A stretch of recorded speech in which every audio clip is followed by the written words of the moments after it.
Welcome back everyone. Chocolate mousse is among the best known types of mousse that was first discovered by the French in 18th century. The word mousse translates as foam, describing the airy texture of the mousse that is achieved by using whipping cream, eggs or gelatin. The crust I'll be making for this pie consists of crushed chocolate cookies, butter and honey.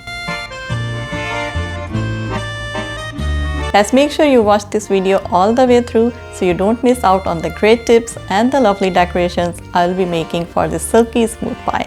Now let's get it started.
I hope you guys had enjoyed today's video. So give this recipe a try and hit the like button once you receive great compliments. I'll see you soon in the next video.